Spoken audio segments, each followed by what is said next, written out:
Chapter 1, The Whispering Darkness. The first time Alex Aura Kheen learned to listen to the darkness, she was lying in a puddle of her own blood. She couldn't remember why she was bleeding, but the pain had become a distant echo, overshadowed by the whispers that slid through her mind like the cold caress of a razor blade. "You're doing it again," the voice said, playful and demanding, urging her to obey. It was the only voice that kept her company, and though she had never given it a name, she knew it more intimately than any lover. It was her guide, her tormentor, and her salvation. The city of Edgewater pulsed outside her window. Neon lights bled through the gaps in her blackout curtains, casting shifting patterns on the ceiling of her cramped apartment. She couldn't see the colors, had never seen colors, in fact. Her world was a tapestry of sounds, smells, and sensations. The wet trickle of rain tapping against the fire escape, the acrid scent of cheap cigarette smoke seeping through the walls, the warmth of a man's body pressed against her, brief, fleeting moments that she could devour before discarding them like the hollow husks they were. But tonight, her bed was empty. The sheets, silk to the touch, clung to her bare skin, damp with sweat and anticipation. Her breath came out in slow, controlled hisses as she pressed her fingertips to her lips, tracing the curve with a touch that could have been sensual, or violent. It was the latter that excited her. She could feel the pulse beneath her skin, the life force thudding just beneath her delicate exterior. She was still alive. For now. But he wouldn't be. Tonight's quarry had been easy to catch. A man with too many drinks and too few questions, who followed her without hesitation into the depths of the alley behind her favorite dive bar. He had whispered filthy promises into her ear, unaware that he was the one being hunted. The memory made her shiver with delight as she ran her fingers down the scars on her thighs, remnants of a time when her fantasies had been limited to pain she could only inflict on herself. The door creaked as she heard the footsteps approaching. Heavy. Confident. Male. Her lips curled into a smile, even though her blind eyes remained empty, blank slates turned toward the ceiling. She didn't need to see him. The scent of his cologne, something woody, earthy, like pine and sweat, was enough to set her heart thrumming. The way he cleared his throat, trying to mask his nervousness, made her shiver with pleasure. "Are you ready for me, baby?" His voice was rough, like sandpaper against her nerves. She loved the way it grated, the way it made her imagine stripping him down, layer by layer, until he was as raw as an exposed nerve. She shifted on the bed, letting the silk slide off her bare chest as she turned her face toward him.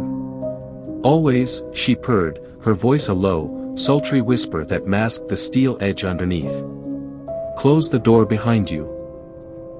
The sound of the door clicking shut was almost as satisfying as the feel of his hands fumbling for the zipper of his jeans.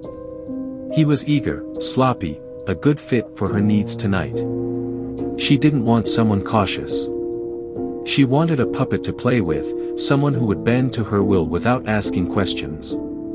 Someone who wouldn't notice the way her fingers twitched, the way her breath caught with a mixture of lust and something darker. She reached out as he climbed onto the bed, her fingers brushing his stubbled cheek, feeling the roughness, the heat radiating from his skin.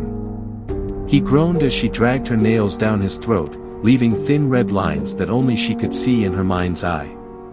Her world was painted in the textures she could feel, the sounds she could consume. The way his breath hitched as she tightened her grip around his throat sent a wave of heat flooding through her core. He thought it was a game. He thought she was teasing him.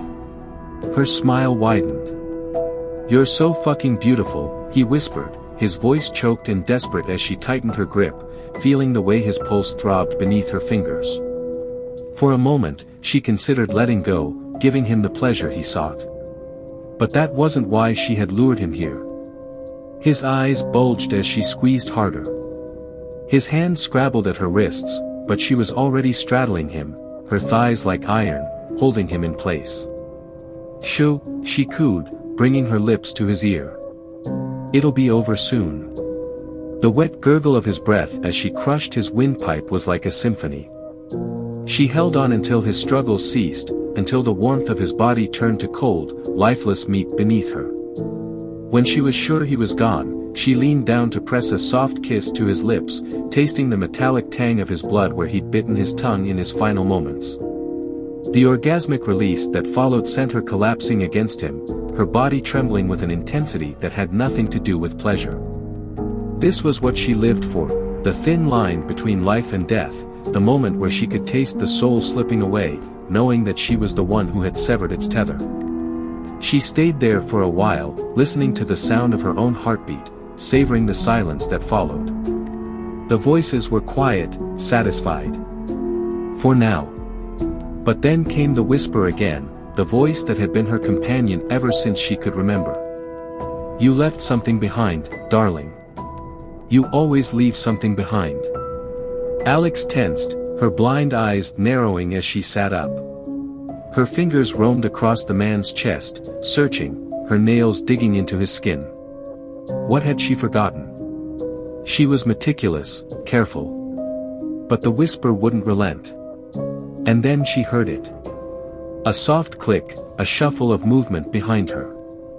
She froze, the icy fingers of fear gripping her spine. She hadn't heard anyone else enter.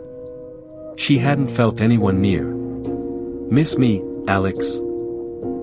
A voice purred from the shadows, one that she hadn't heard in years but could never forget. Her heart stopped. It was impossible. She had killed him. She had torn him apart with her bare hands.